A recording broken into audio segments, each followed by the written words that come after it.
Welcome into Believe in Kentucky. Vinny Hardy, Aaron Gershon for the Cat's Paws. Aaron, man, glad to have you back. Hope you got to rest and just chill for a little bit instead of ripping and running like you always do. Hope everything was all good for you while you're off. And glad to have you back tonight, man. I appreciate it, man. It was a good week for sure down in Florida. Always is. Always hate leaving, to be honest with you, but such is life, and it's also good at the same time to be home and back to work. Obviously, it's a very light time of year when it comes to news, but basketball still, I guess, had that another piece. I love it, just building the deepest roster you possibly can, and then baseball. It's definitely been a little bit of a whirlwind the last couple of weeks here. Just kind of a crazy topsy-turvy year it's been for them as a whole. So we'll get into those two things. And even during the slow time of year, there's a few things to talk about here and there. Absolutely. And unfortunately, one of them is something we've been talking about a lot more than we'd hope, no matter if you're in Western Kentucky or Eastern Kentucky, like I'm from, or Louisville, Frankfurt. There's been these, natural disasters. We had London and Somerset hit by tornadoes at the end of last week. And when the sun came up the next morning, you really got to see kind of how devastating it really was for those areas, for Pulaski County, Laurel County more so. But just hated to see that happen in our state again. Yeah, it just feels like the state hasn't. I'm not laughing, obviously. It's just it feels like it just hasn't gotten a break. It's like a different part of the state is dealing with this weather issue, national disaster. It's just natural disaster issue. It's just terrible, and my heart breaks for those down in London and in Somerset, all the affected areas. Just heartbreaking images, heartbreaking stories, and good to see the community obviously come out and really pick each other up. It was really cool seeing those shots of Reed Shepherd, Mark Pope, one of his daughters, and everyone that's pouring money into donating and trying to help those people get back on their feet. But it just feels like this state, man, whether it be what happened in Eastern Kentucky with the flooding a couple summers ago, even the flooding, was it early this year? There was more flooding in Eastern Kentucky, and the tornadoes in Western Kentucky down near Murray a couple of years ago. There just hasn't been much of a break for the state, unfortunately, as far as that goes. And heartbreaking stuff down there at London and Somerset. Yeah, there was a tornado in Louisville a few months ago. Yeah, there was.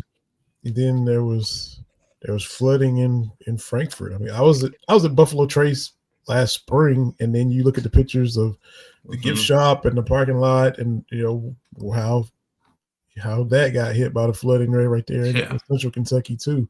Yeah, we've been very fortunate in Lexington somehow, some way. It's kind of missed us, but it just feels like it's in due time with how unlucky it's been for this Commonwealth lately. Mm-hmm. And was it? Let's see.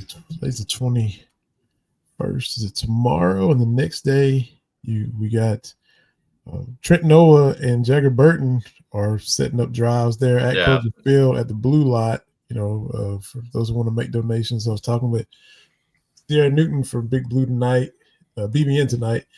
They're going to be there and setting up and taking donations, whatever people want to bring to take to the people in those areas. So cool to see those young guys. Absolutely. Jagger's an old head on the team, but he's still a young guy. Jagger and Trent, kind of leading the charge for that coming up over the next couple of days. Yeah, couldn't agree more. Really awesome stuff from two Kentucky kids. So good stuff there. Yeah, and I guess I'm gonna say this, because you'll always see it. It seems like no matter when it pops up, when Mark Pope and the guys went to Hazard in year one, and now he was at London on the roof. You saw the picture of him and his daughter, and you'll see, so glad this coach understands and really wants to do it and do this and that and the other. To the point that it was like a dig at Cal saying that he didn't do it, which we knew Cal did a lot of relief work during Absolutely. his time in Kentucky as well. And then there'll be the pushback so much so saying, well, hey, Cal did it as well, that it almost overshadows the fact that, hey, here Pope is just out here doing what he thinks he needs to do. It just gets so Yeah, there's no place back for and the. forth over that. I couldn't I'm agree not more, here man. for I'm not here for none of it. I'm not here for to diminish what Cal did and act like he didn't do anything when we all know that he did. And I'm not here to just because Pope's doing something, let's not take a shot at Cal. Yeah. Let's Yep. not go so overboard in defending Cal that we ignore what Pope is doing. It just gets Yeah. so convoluted. It's crazy. Yeah. Not everything is a competition. I mean, it's as simple as that. Not everything's a competition. I feel like that's stuff that my parents would tell my brother and I in the backyard or in the living room growing up when we were, beating the crap out of each other or trying to beat each other at something. Like, it's not always a competition. And this for sure is not a competition. Cal was very charitable. I remember, what was it, 2 years ago, the first floodings in Eastern Kentucky, they organized, that open practice or whatever it was they did at Rupp Arena. He's always been out there helping in the community, and, Pope's doing the same. There's no reason to compare how the two. It'd be one thing if Cal really truly didn't ever do anything, but we all know that's bull. He was always, Mhm. he had his faults on the coaching court. Mark Pope eventually, and even at times last year, had his faults on the coaching court. Like, that's going to happen. But these two guys, I don't think you could say either of them are. Neither of them don't understand when that they need to step up in moments like these. They both totally and utterly get it, and they both go out and do it. So yeah, I'm totally with you. The discourse with that makes no sense to me. And just because Cal, ain't the dude that's maybe gonna get up on a roof, that doesn't mean he doesn't care.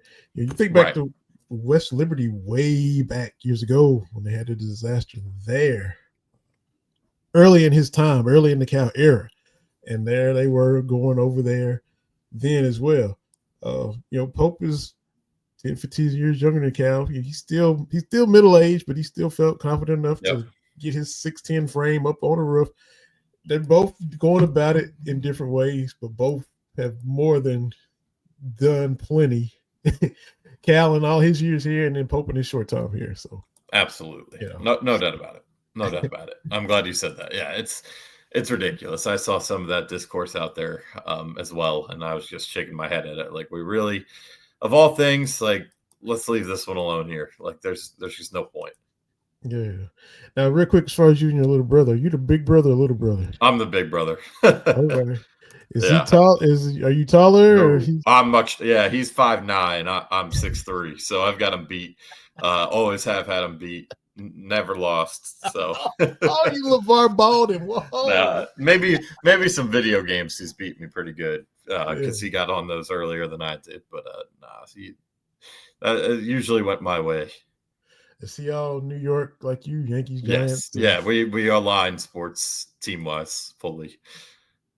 That's cool. That's cool. So of course, we just couldn't not start with what we just Yeah, talked about.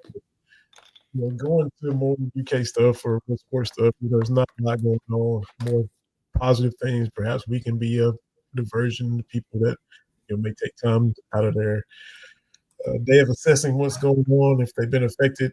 So listen to me and you talk for a minute. Uh, yeah.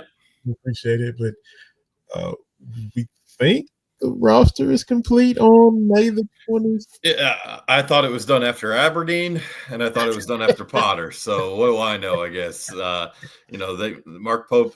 I see that video that he did, like all the top, all the big money coach. I guess that's not the best word, but the high revenue coaches, high revenue teams.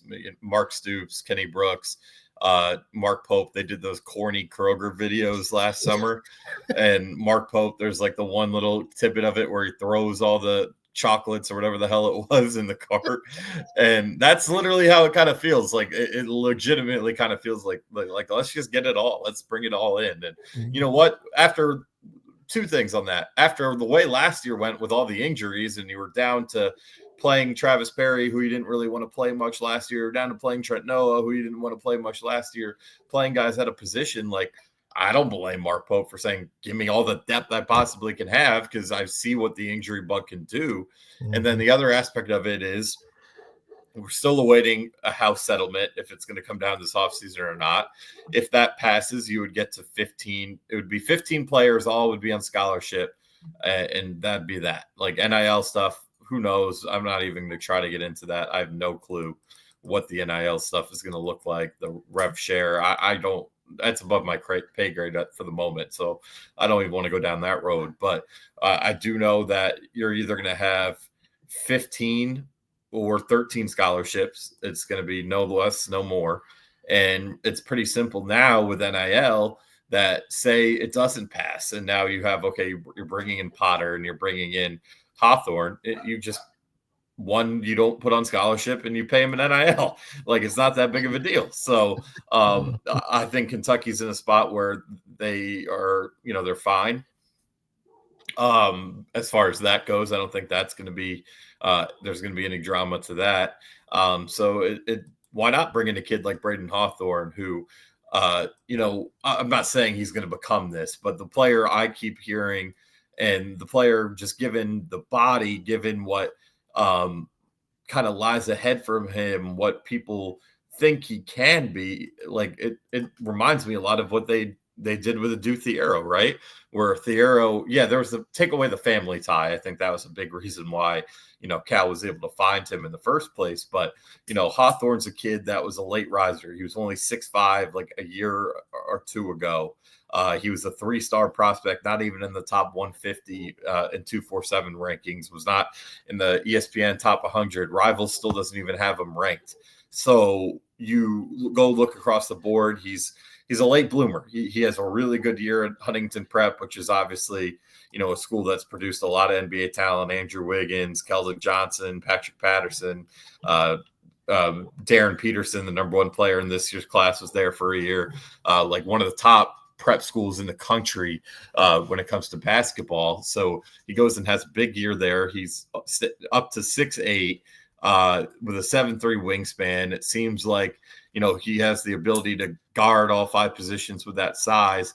He's still, scrawny. There needs to be weight and weight added. There needs to be strength added. He's a guy that's not at all a finished product yet, but he has all this upside that, like, he's the 33rd best player in the country. And with all those things said, like, I don't know if he's going to redshirt or not. I don't really know if anyone redshirts, quote unquote, these days, but I think there's a good chance naturally he plays under the 30% threshold that would allow him to redshirt. And assuming you could retain him, because that's not a given in this day and age either. He could easily say, you know what, I was on the bench all year. I didn't like that. I'm entering the portal. But assuming they are able to retain, like that's a hell of a 14th player right there, because he's a guy who has that upside. Again, time will tell if he can reach it. Time can tell if he can be that, if he can have a similar trajectory as Adu Thiero, where freshman year still putting on weight, still putting on muscle, showed some glimpses, didn't really play much. Okay, sophomore year you start to see the athleticism. And, he's still growing to the point where, he's sidelined with back issues and all that. And then by his junior year at Arkansas, he's becoming a star. And we'll see what he does as far as the draft or going back to play one more year for Arkansas. So I think you can dream a little bit when it comes to Brayden Hawthorne. And if the rules allow you to bring him in, and it's not like you can either, again, you can make him or Potter a quote unquote walk on, and then, next year, they're just being paid in NIL. I think it's a genius move. Like, why not? And Kentucky, obviously, Duke thought enough of him to bring him in. West Virginia tried like hell to, he was initially recruited and, initially committed there, pulled out when DeVries, whatever his last name is, opted to go to Indiana. So West Virginia tried to keep the home state kid home, couldn't do it. Kentucky beats out Duke, West Virginia, Virginia Tech, and Pitt. And again, all I see is upside there. Like, is it a slam dunk? Totally going to work? We'll see. But I do think that this move is more than worth it. And his quote to your colleague, Travis Branham there, the Cat's Paws, says, if now you mentioned maybe you're not able to retain him, you hope you can, because things are very, very fluid in this new era that we're in. If I can come in and do what I got to do, then I will have an opportunity to play. If not, I'm going to put my head down and keep working and get ready for the next year and do what I can to support my team. So you like him coming in with that mindset, like you said, the 33rd, 35th player in the nation, coming into a spot where, hey, it's we've seen some guys already leave for the minutes are gonna be scarce. We saw Perry leave. We saw Caden Lewis say, "Yeah, no thanks." He's coming in and saying the right stuff and coming in with the right mindset of, look, I gotta earn what I'm gonna get, and if I don't get what I hope to this year, then I should be back next year ready to go. We'll see, but that sounds like the mindset you want to have if you're a kid in his spot coming into Kentucky. No doubt about it. Like, and it's hard to find those kids nowadays. There's not much of it. So I think it was refreshing for a lot of fans to hear. A lot of friends, a guy who's gonna, assuming he stays by his word, no reason to think he won't, is gonna come in and just fight for his minutes, see if he can get them this year. If not, put his head down, go to work, and try to get better to be a big piece of the future, or whatever it might be. It's just a guy who's going to accept his role. And that, again, that's a really, really unique and kind of hard to find these days. So that's definitely, I'm sure that was a quote that was, it should be, and I'm sure was, music to fans' ears. Absolutely. We had history on the Kentucky basketball front because we had never seen a cat win an MVP. How about that? And now we can no longer say that Kentucky's never had an MVP. SGA, the first cat to win the NBA MVP. Yeah, imagine saying that when he first came on campus, right? I mean, he was there. His freshman year was also my freshman year. And I just remember, obviously he was a 4-star, I think 32nd ranked player in the country, similar to what Brayden Hawthorne is, what Tyler Hero was. And he comes in and he is the backup point guard to Quade Green. He doesn't win the starting job. And it's like, okay, what do we have here, right? We have a high 4-star guy. We think, we like his upside. Like, what do we have here? I think he was initially committed to Florida. You poach him from Florida, you get him out of Toronto. It's like, all right, a little bit of a mystery. Like, I don't think he was obviously, I know he was not a surefire. Yep, he's a lock to be a star. None of that. And what does he do? He kind of similarly to Brayden Hawthorne, just different because he knew he was going to have a role. He comes in, he earns his keep. He ends up becoming the starting point guard, taking off and having an outstanding year. He's the number 12 pick in the draft and gets traded early in his career, and none of that phased him. Just an amazing career trajectory. And for him to be it's pretty cool for a guy like that to be the first one to win that award at Kentucky. Yeah, because for years, Alabama never had a Heisman Trophy winner, and you thought all the players that they had, like Joe Namath didn't win a Heisman back in the day for Alabama, and Bart Starr and all these players. And here Kentucky the same way with Dan Issel and Mashburn and guys like that going to the league and never winning the MVP. So now Shea can be the first. AD didn't win an MVP, and Shea gets in there and does it. And my thing too is it's not like some kind of fluky flash in the pan deal, because he was right there in the running last year could have won it last year, was right there. And so does he have a huge drop off in his game this year and kind of fade away? Nope. He's right back there again. Now he's 3 games away from making it to the NBA finals. and he comes back and follows it right back up with another MVP type year where he can be clearly the face of the Thunder, one of the faces of the league. You know, when Steph and LeBron retire and some of these older guys, KD, retire, the new crop, you know, Shea's going to be right there, one of those new faces of the league, man. So. No question. Yeah, no question. And like, yeah, he's been I know last year he was the runner up. I think he was in the mix 2 years, might have been in the mix 2 years ago too. It's incredible. Again, and kind of, wouldn't say defies all odds, but definitely again, just looking at recruiting rankings, looking at expectations, all that, like, I definitely wouldn't have been the guy you put money on to be the University of Kentucky basketball's first NBA MVP, but here we are in a really cool moment for him. And more importantly, they're still playing ball. Like, he's got them in a position where, you know, just a couple of years ago they were not even a team, and they were the 1 seed each of the last 2 years, and now they're 3 wins away from going to the finals. Yeah, absolutely. And the analytics say you shoot threes, you get layups. He is all about that mid range too. So everybody says the mid range is dead, and he is making a living off that mid range, man. So yeah, and you know that stuff trickles down. Not saying that nobody shot mid range anyway, but we know what Nate Oates wants, and we know what, you know, my guy, you know, even D'Antoni's with the Rockets, you know, what Mark Pope wants. Yeah, and now kids at the park are gonna see Shea shooting mid-range jumpers. When Sports Center shows the Thunder, there he is shooting mid-range floaters and stuff. So, and look, you take what the defense gives you. They're gonna try to take away the three. They're gonna try to protect the rim. The mid-range is gonna be there all day. So it's never gonna die. Even people want to try to bury it and kill it. And here Shea is just thriving off that mid-range. Yeah, absolutely. He's a little bit old school, and that's what makes it great. You mentioned that, you know, you guys are the same age.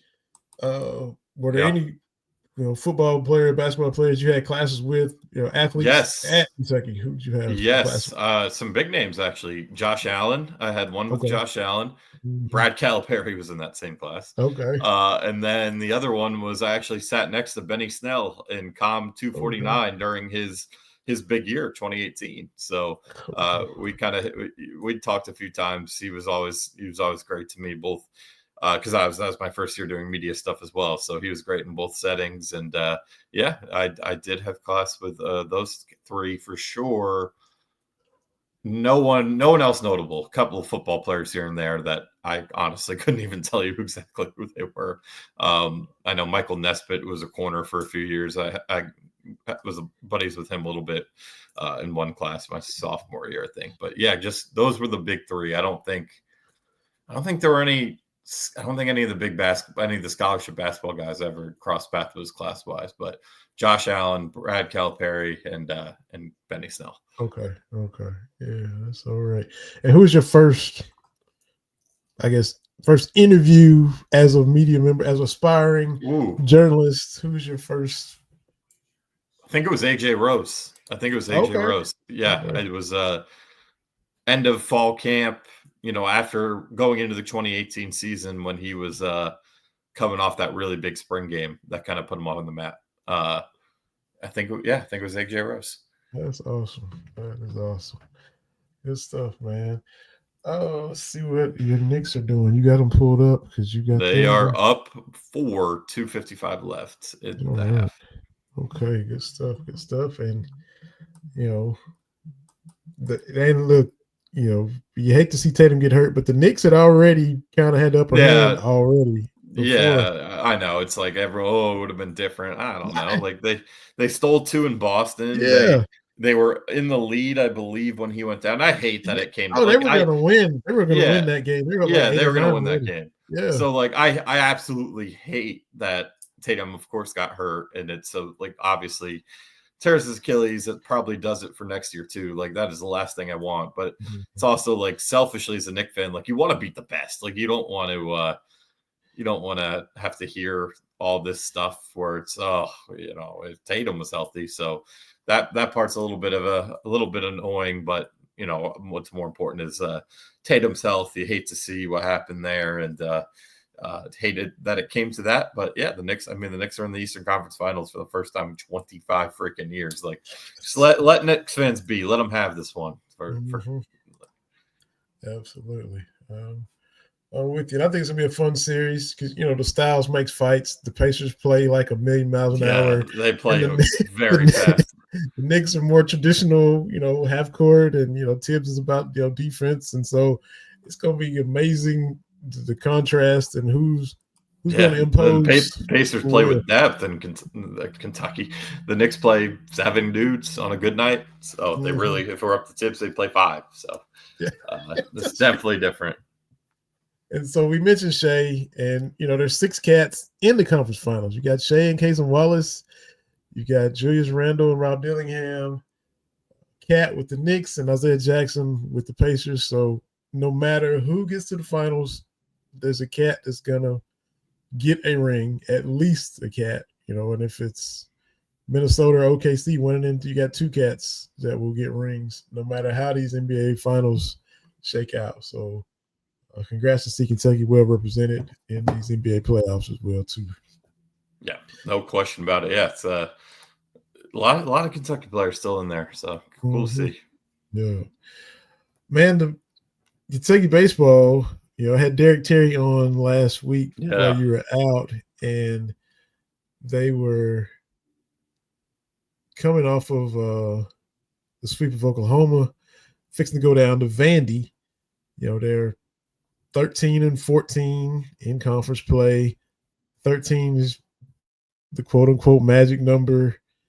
All they got to do is win one more to really kind of cement themselves in the tournament. They get walked off twice at Vandy. Yeah. Just gut punches. Up 7-2 Friday or Thursday, whenever the first game was. Thursday, yep. Lose 8-7. And a part of me saw that. I was like, oh, we're up real quick, real early. There's still a lot of time, but surely they can hang on. And then you get walked off Thursday and Friday, and then give it up on Saturday too. And then Hoover's a sluggish game. It's just a sluggish. Yeah, it's tough. Yeah, it was definitely. It's been a frustrating It's just been a frustrating year. Like, I know, not a bad season by any means, but the stat that just keeps screaming at you is the fact that Kentucky has led at one point in 27 of these 31 SEC games, or 28 now, because they led by 1 the other night or yesterday against Oklahoma. So 28 of the 31 SEC games, counting the SEC tournament, Kentucky had the lead. So if you just get one of those, not even all of them, just get one of those, like you're not even on the bubble. And it's going to be really interesting. I still think they're going to get in. I know it's also one thing to keep in mind. It's a little.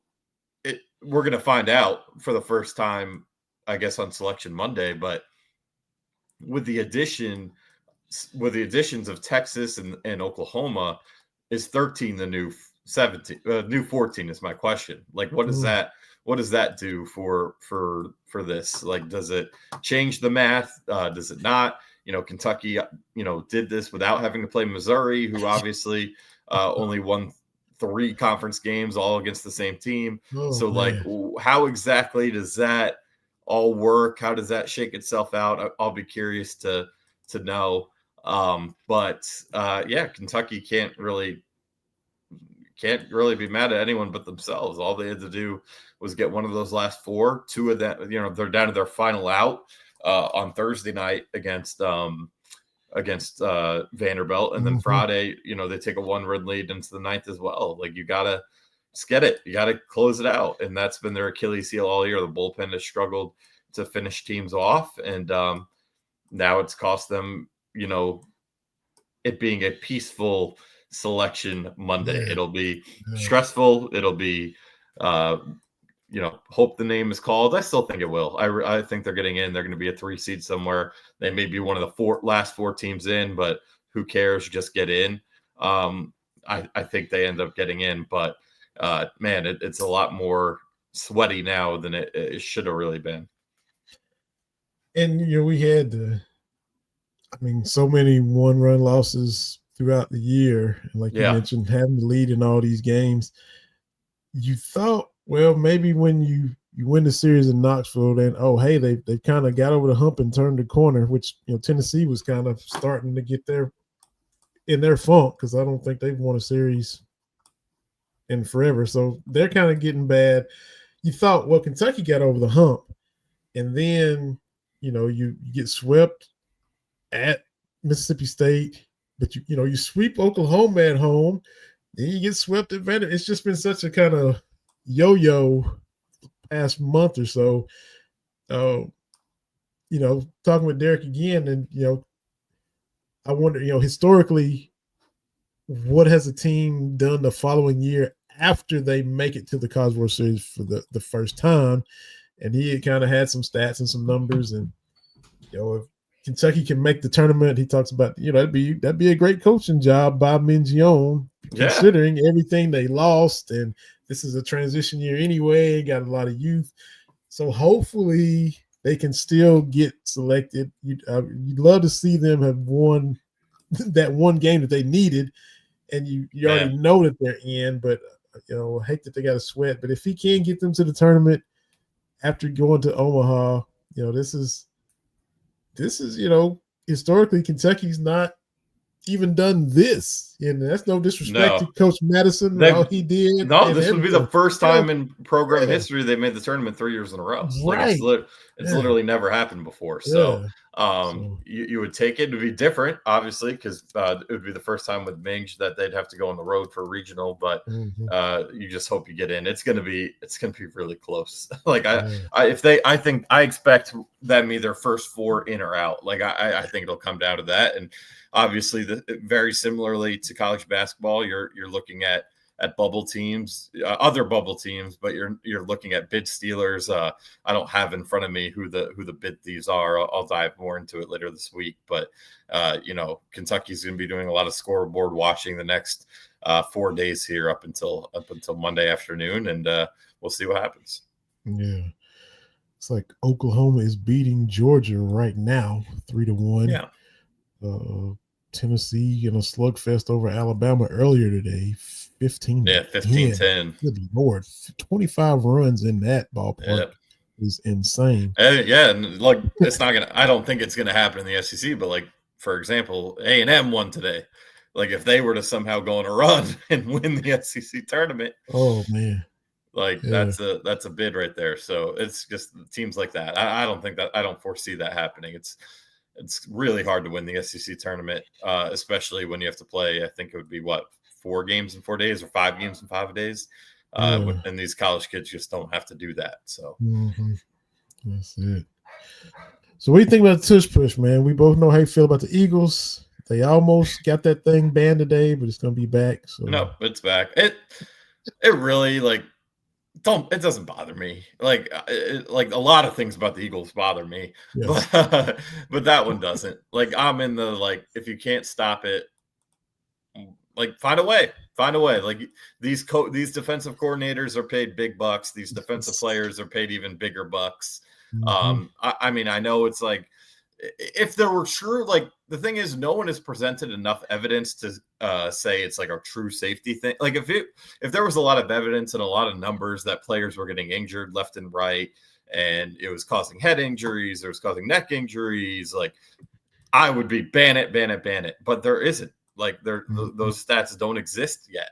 So as of right now, just going basically fully football talking, not putting aside like the injury stuff, because again, if it does get proven that it's causing injuries, I am team ban the heck out of it. But if it's just that's not out there right now, and just looking at it from a pure football perspective, like no, like stop it. If you don't like it, stop it. That's where I'm kind of at with it. So I don't like it. I really don't like the Eagles. But I'm not gonna. I don't think unless again there was real numbers and real health concerns there that you have enough to ban it. I think like there were some defenses that did a better job, I thought, this past season at stopping it than in recent seasons. So maybe that'll continue. But I can't fault the NFL owners for not getting there to fully ban it. I have no gripe with the play. It's just if you don't like it, stop it. And I hate to give them credit for anything. I mean, it wouldn't have hurt my feelings that if it had gotten banned. Oh no, I wouldn't have complained. But they have come up with this. They have perfected it, and yes, and you see other teams trying to imitate it. That's your sincerest form of flattery right there. When other teams are trying to copy it. My thing with watching the Cowboys play against them, I get so mad when it's 2nd and 8, you give up 7 yards. Well, you know what's coming on 3rd and 1, where they're going to tush push and get it. And if you can't don't get them in 3rd and short. Keep them in 3rd and 3+ where you don't have to deal with that.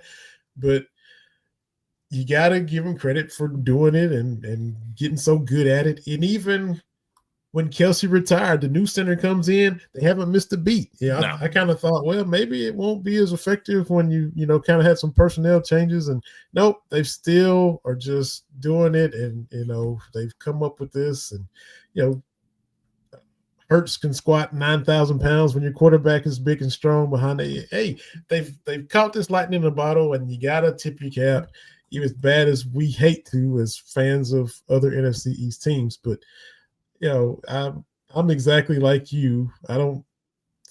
Since this isn't causing CTE immediately and guys are, getting paralyzed and getting carted off from it, you got to give them their props because they found a creative, ingenious way to change something in football we had never seen before. And football been around a long time.